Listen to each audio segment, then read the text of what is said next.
तो दोस्तों अब हम रीजनिंग और मैथ्स के आज क्वेश्चंस करेंगे। तो 5 क्वेश्चन आपके रीजनिंग के रहेंगे और 15 क्वेश्चन मैथ के रहेंगे। तो उसका विद सॉल्यूशन आपको पूरा डीपली बताया जाएगा। फर्स्ट क्वेश्चन जो है रीजनिंग का वो है अल्फाबेट से रिलेटिव। तो इसमें पूछा गया है एक निश्चित कूट भाषा में CHEMIST को BIDNHTS के रूप में लिखा गया है, तो उसी कूट भाषा में CONSULT को क्या लिखा जाएगा। तो अपन को दो ही, एक ऑप्शन दिया है खाली और दूसरा जो दिया है उसमें अपन को अनसाइन निकालना है उसका। तो आगे बढ़ते हैं हम। तो सबसे पहले हम इस चीज को इक्वल में देख लेंगे। इसके नीचे अपन ने अक्षर उतार दिए, तो जो अपन को ऑप्शन में मिला है जैसे CHIMT मिला है, इसके आगे BIND मिला दिया। तो अब हम इसमें देखेंगे इनमें सीक्वेंस क्या बन रही है। तो सबसे पहले हम इनमें बढ़ते हैं। तो B और C इसमें देखते हैं, तो ये नेगेटिव में जा रहा है। जैसे B 2 नंबर पे आता है और C कितने नंबर पे आता है, 3 नंबर पे आता है, तो ये -1 हो गया। और उसके बाद में अपन जाते हैं HI, H के बाद में I, तो I H के जस्ट आगे वाला वर्ड है तो एक प्लस में हो गया।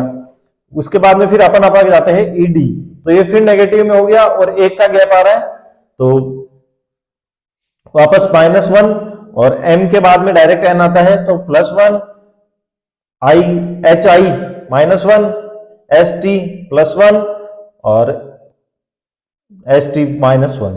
तो इसमें आप देखोगे सीक्वेंस क्या बन रही है अपने पास, -1 +1 -1 +1 -1 +1 -1। तो अब अपन को इसको सॉल्व करना है, तो अपन क्या करेंगे, जैसे ये पार्ट आ गया अपने पास, ये अपन को दिया रखा है, अब इसको अपन को करना है। तो फर्स्ट सीक्वेंस अपने पास है माइनस में, तो C से पहले वाला वर्ड क्या होता है, तो C से पहले वाला वर्ड क्या होता है, तो हमको इसमें करना क्या है, -1 में लेना है। तो -1 अगर हमने लिया तो इसमें C से पहले वाला वर्ड पूछा गया है, तो वो हुआ B। तो ऑप्शन में आप देखेंगे, जैसे कल मैंने आपको बताया था कि इसमें ऑप्शन में दे रखा है, तो B अभी 2 ऑप्शन में है, तो अपने पास आंसर निकला नहीं है, अपन को एक स्टेप और आगे बढ़ना पड़ेगा। नेक्स्ट O के बाद में फर्स्ट +1 दे रखा है, तो O के बाद में क्या आता है, MNOP, तो O के बाद में आता है P, तो P इस आंसर में दे रखा है, तो आंसर हो गया इसका D। आगे आपको बढ़ने की जरूरत नहीं है, अपना टाइम वेस्ट नहीं करना है। कल मैंने तो रीजनिंग का नेक्स्ट क्वेश्चन है, तो इसमें आपको चुनना है बेमेल शब्द को चुने, मतलब इनमें सिमिलर कौन सा नहीं है। इन चारों में से ऐसा है कि 3 तो एक जैसे होंगे और एक जो वर्ड है वो अलग होगा, तो अब हमको वो वर्ड ही इसमें से चुनना है। तो सबसे पहले हम देखते हैं DKUZ, सेकंड ऑप्शन अपने पास है LPUB, थर्ड ऑप्शन अपने पास है FOMY और फोर्थ ऑप्शन अपने पास है UXE। देखेंगे कि इनमें वॉवल्स जो है स्वर का यूज किन किन शब्दों में किया गया है। तो जैसे U है, इसमें सिंगल वॉवल्स का यूज, स्वर का यूज हुआ है, इसमें भी सिंगल स्वर का यूज हुआ है और इसमें भी सिंगल स्वर का यूज हुआ है। तो मैं आपको लिख देता हूं AEIOU, ये 5 स्वर होते हैं। तो अब इनमें हम देखेंगे सब में एक एक का यूज हुआ है, लेकिन ये जो वर्ड है इसके अंदर 2 स्वर का यूज हुआ है, O and E। तो आंसर आपका D होता है कि बाकी सब में सिंगल स्वर का यूज हुआ है और इसमें डबल स्वर का यूज हुआ है, आंसर आपका होगा। तो रीजनिंग का थर्ड क्वेश्चन जो अपन देख रहे हैं, इसमें लिखा गया है नीचे दिए गए विकल्पों में से उस विषम शब्द को चुनिए जो बाकी तीनों विकल्पों से अलग है। जो भी पहले आपसे पूछा गया था सेम वही क्वेश्चन है, थोड़ा इसमें हिंदी से रिलेटिव दिया गया है और कुछ पार्ट्स वगैरह से रिलेटिव है। तो हम देखेंगे ऑप्शन हमारे पास क्या क्या है। फर्स्ट ऑप्शन हमारे पास है ब्रेक, सेकंड ऑप्शन है क्लच, थर्ड ऑप्शन है व्हील और फोर्थ ऑप्शन है बस। तो सबसे मेन चीज क्या है, आपको सिमिलर वर्ड को ढूंढना है। जैसे ब्रेक है तो ब्रेक गाड़ी के अंदर लगते हैं, क्लच भी गाड़ी के अंदर लगता है और व्हील भी गाड़ी के अंदर लगते हैं। तो ये तीनों सिमिलर हो गई, आप गाड़ी के पार्ट्स है और ये पूरी गाड़ी है बस। तो सिमिलर 3 वर्ड हो गए, ब्रेक क्लच व्हील, और जो डिफरेंट वर्ड है वो हो गया आपका बस। तो दोस्तों रीजनिंग का सेकंड लास्ट क्वेश्चन है, फोर्थ क्वेश्चन है। इसमें ब्लड रिलेशन का एक क्वेश्चन है। इसमें पूछा गया है कुमार ने कहा ये लड़की मेरी माँ के पोते की पत्नी है, लड़की का कुमार के साथ क्या संबंध है। तो सबसे पहले जैसा कि मैंने आपको कल बताया था, ये हो गया कुमार, कुमार हो गया प्लस लड़की, ये लड़की आ गई जिसका कुमार ने संबंध पूछा है, लड़की हो गई माइनस, मेरी माँ, मतलब इसकी कुमार की माँ के पोते, ये भी माइनस हो गई, और इसकी माँ का पोता, ये पोता आ गया, पोता प्लस हो गया, और की पत्नी है, तो ये लड़की है वो इसकी पत्नी है। तो इसमें पूछा क्या गया है एक्चुअल में, लड़की का कुमार से क्या संबंध है, तो इस लड़की का कुमार से क्या संबंध है, तो ये इसके बेटे की पत्नी हुई, तो इसकी पुत्र वधू हुई। बहुत इजी क्वेश्चन पूछा गया है। तो ये इसकी पुत्र, ये रीजनिंग का लास्ट क्वेश्चन है आज का, और इसमें पूछा क्या गया है, ये नंबरिंग का क्वेश्चन आ गया आपका एक, तो इसमें आपको सोचने की बहुत जरूरी पड़ेगी, बाकी इजी है, सबसे इजी क्वेश्चन है ये। 73 बच्चों की एक कक्षा में अनुज का स्थान ऊपर से 23वां है, तो उसका नीचे से स्थान पूछा गया है। तो सिमिलर है, आप 73 में से 23 माइनस कर लोगे तो आपके पास कैलकुलेशन आती है 50, तो ये 50 ऑप्शन दे रखा है, लेकिन इसका आंसर 50 नहीं है, अनुज का स्थान भी आपको इसमें ऐड करना है। तो अनुज किस नंबर पे, एक अनुज सिंगल पर्सन है, तो 50 में आप 1 जोड़ोगे तो इसका आंसर हो जाएगा 51 आंसर है, जो अनुज का नीचे से स्थान है। अब मैथ्स के क्वेश्चन की तरफ हम बढ़ेंगे आगे।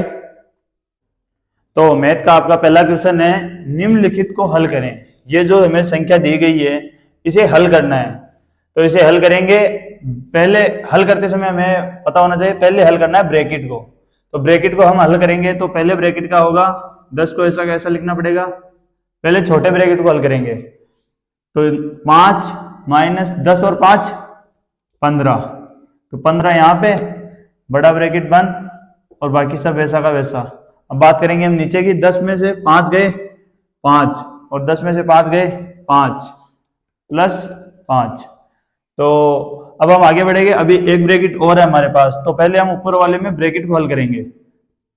10 माइनस 15 माइनस का है, और 5 प्लस का है, तो माइनस के 10 प्लस 5 बटे के अंदर 5 और 5 माइनस प्लस कैंसिल, बटे में 5।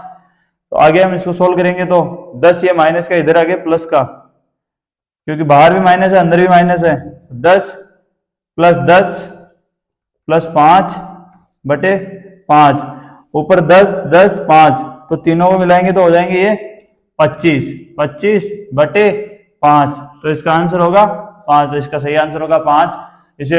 इसे सोल्व करने पर हमें प्राप्त होगा 5, तो हम यहाँ पे आंसर में लिख लेंगे 5, तो ये हमारा सही आंसर है 5।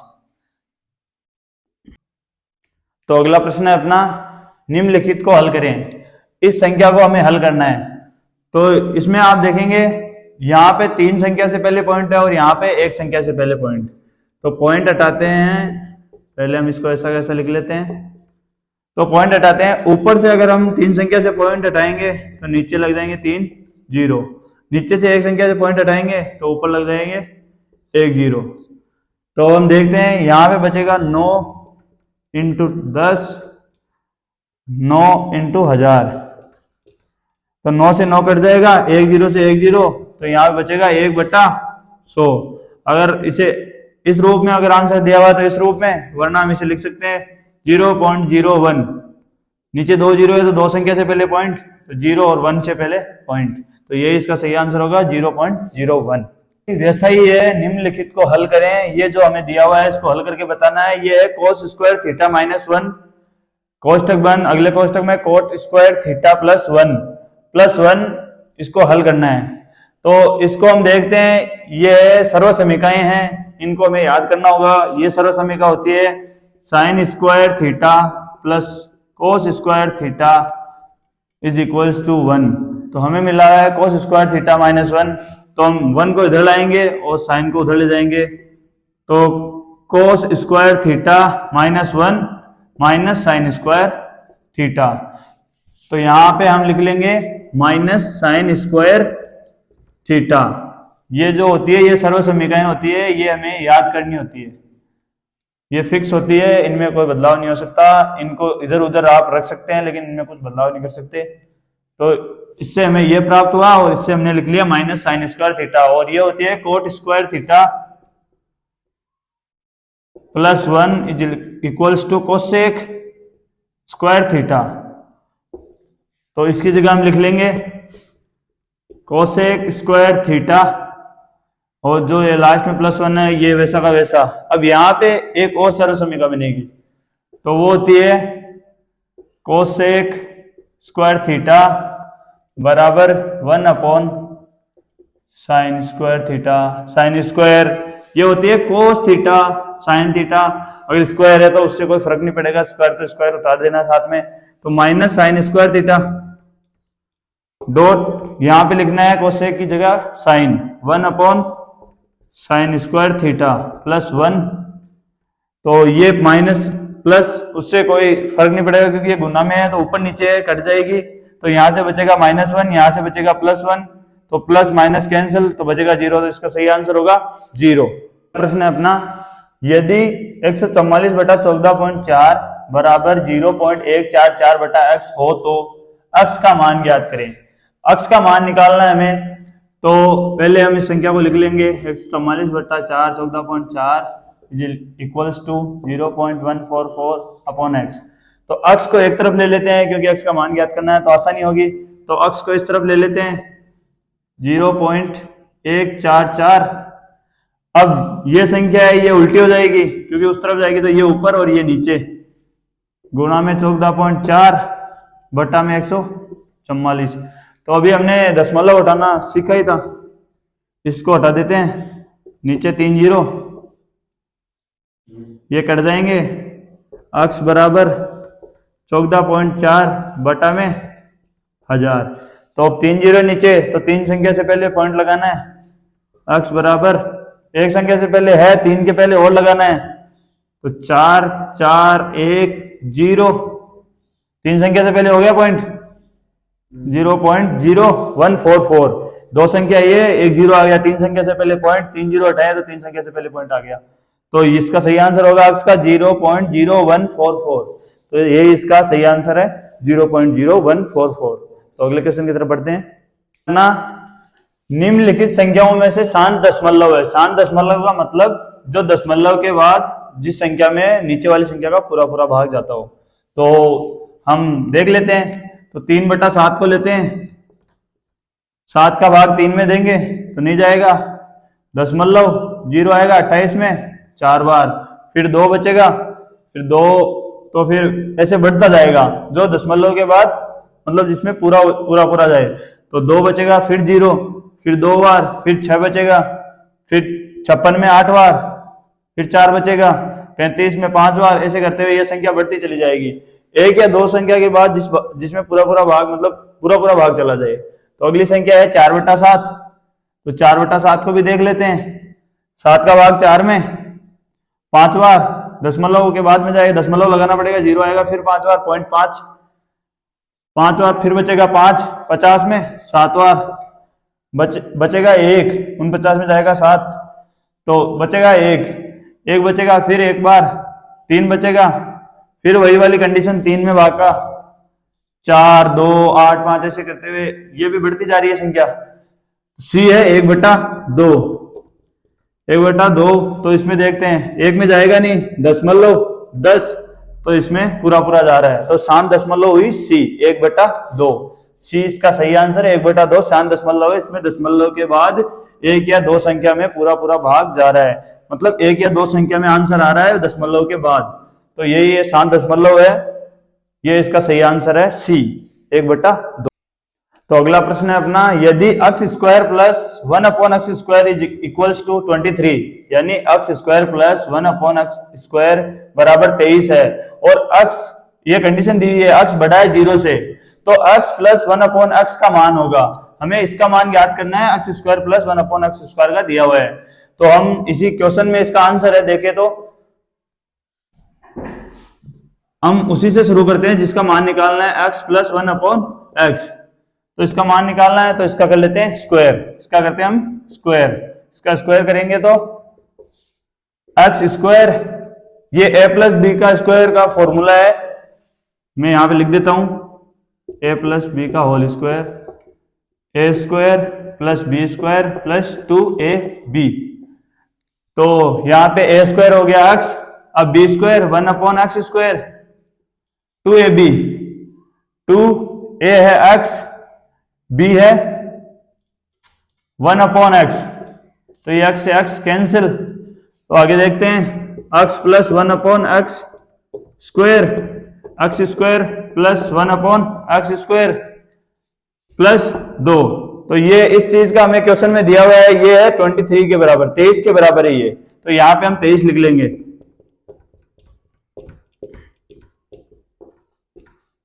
प्लस 2। ये हो गई 25, x प्लस 1/x स्क्वायर 25। तो यहां से स्क्वायर हटाएंगे, यहां पे रूट कर देंगे, तो 25 का रूट होता है x प्लस 1/x बराबर 5। तो 5 इसका सही आंसर होगा, इसका मान होगा।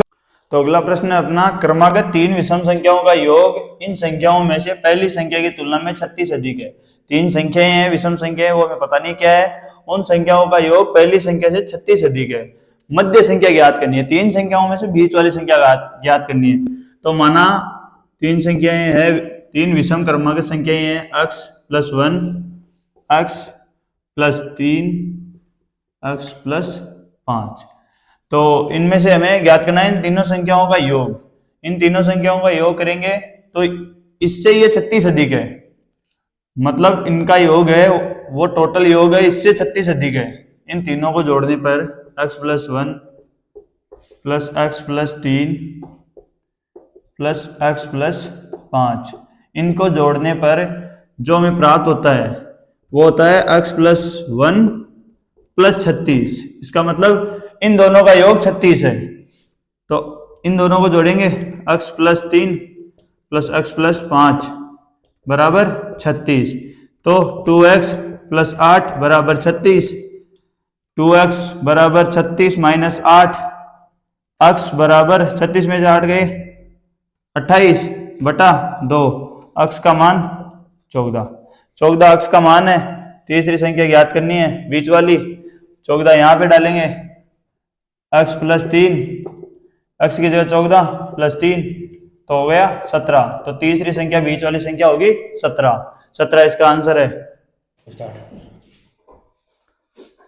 तो अगला प्रश्न है अपना, ए और बी मिलकर किसी काम को 6 दिन में पूरा करते हैं, वह ए अकेला इस काम को 10 दिन में करता है, तो बी अकेला इस काम को कितने दिन में पूरा करेगा। किसी काम को करने में ए और बी को 6 दिन लग रहे हैं, और ए अकेला अगर उस काम को करता है तो उसे लग रहे हैं 10 दिन। तो बी अकेला इस काम को कितने दिन में करेगा। तो बी अकेला इस काम को करेगा 6 दिन जो इनको लग रहे थे, और 10 दिन जो ए को लग रहे थे, और 10 दिन में से ये 6 घटा लो, ऐसा 60, और बी अकेले को लगेंगे 4, 4 में से 15 दिन, तो इसको लगेंगे 15 दिन। बी अकेले को लगेंगे इसमें 15 दिन। 15 दिन में बी अकेला इस काम को कर लेगा। तो अगला प्रश्न है अपना, 10 संख्याओं का औसत 6 है, यदि प्रत्येक संख्या को 12 से गुणा कर दिया जाए तो नए सेट का औसत क्या होगा। जो नया सेट हमें प्राप्त होगा उसका औसत क्या होगा। तो पहली 10 संख्याओं का औसत है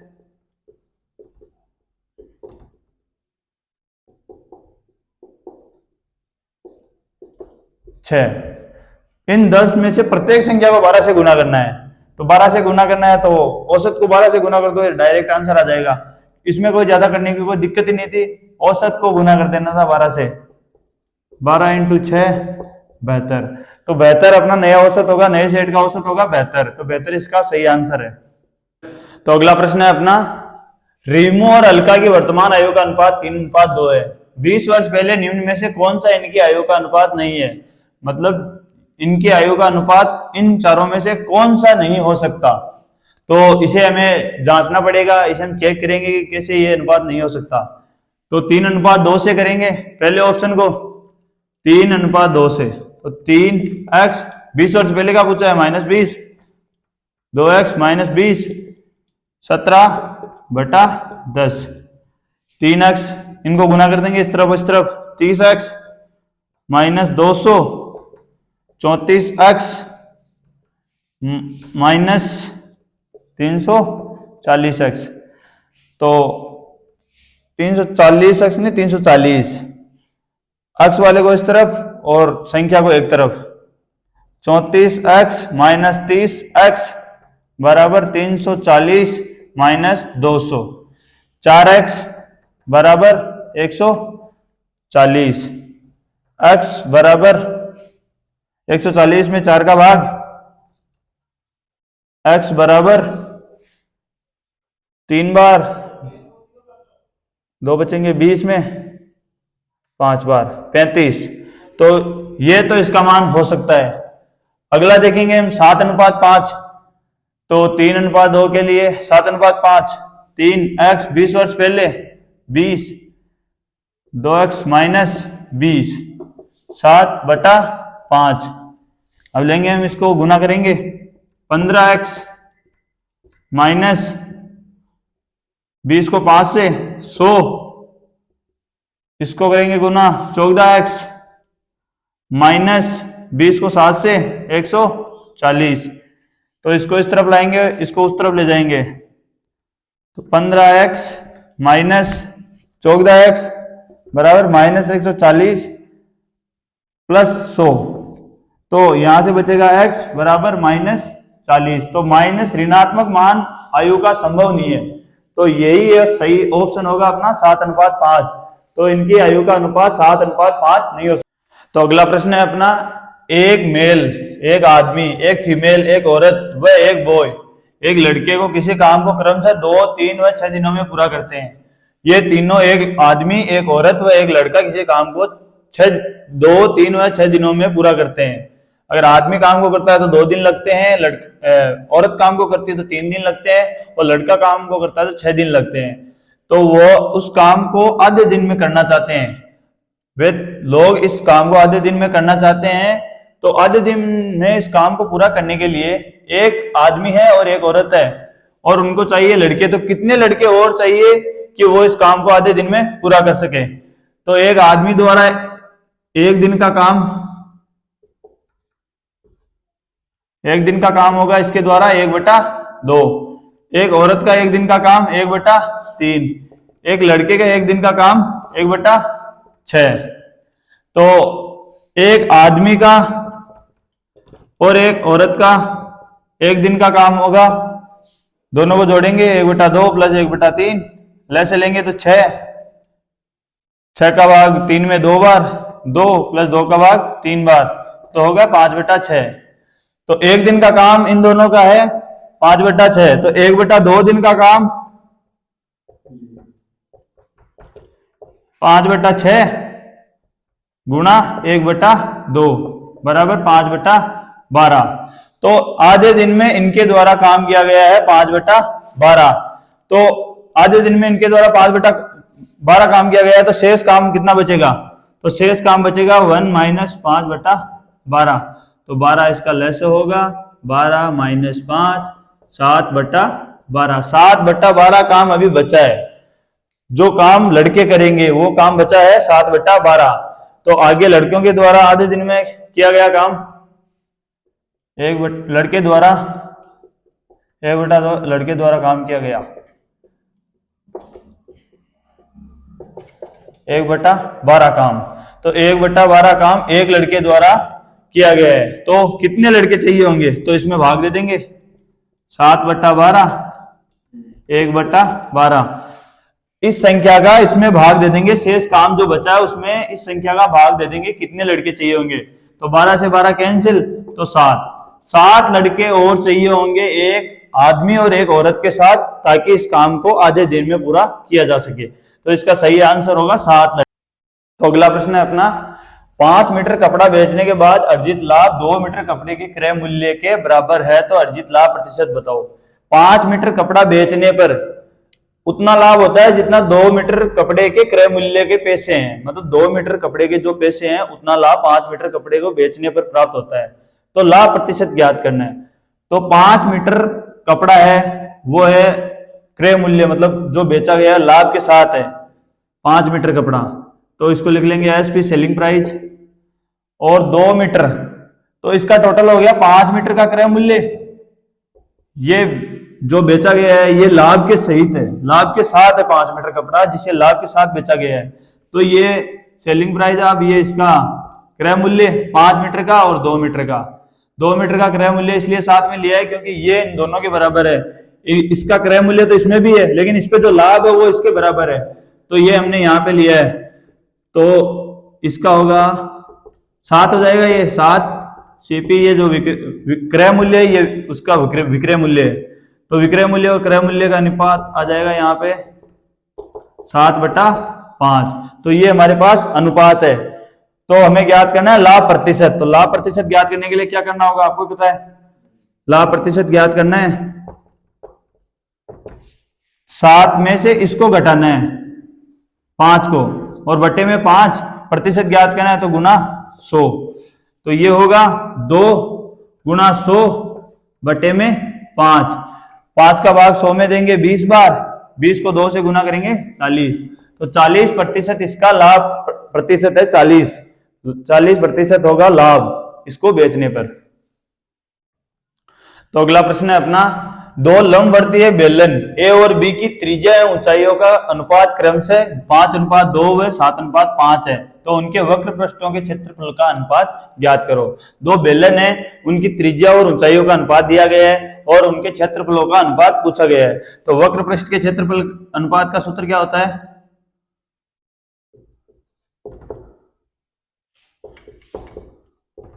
तो उसका सूत्र होता है 2πr/h। तो पहले की त्रिज्या को हम r1 मान लेते हैं, दूसरे की r2, और ऊंचाई को h1 और h2। तो इनके अनुपात दिए गए हैं, त्रिज्या का दिया है 5 और 2, और ऊंचाइयों का दिया गया है 7 और 5। तो इसे हम सोल्व करेंगे सूत्र में रख के, 2πr1h1 2πr2h2, 2π से 2π कैंसिल, r1h1 और r2h2 की जगह वैल्यू रख देते हैं 5 × 7 बटा में 5 × 2, 5 से 5 कैंसल, 7/2। तो इनके क्षेत्रफलों का अनुपात होगा 7:2। 7:2 सही आंसर होगा। 7:2 इनके क्षेत्रफलों के अनुपातों का मतलब अनुपात होगा। और आज की क्लास यही खत्म होती है। कल हम पढ़ेंगे फिर से अगले कुछ क्वेश्चंस के बारे में जो आपके आगामी एग्जाम में आ सकते हैं। धन्यवाद आपका।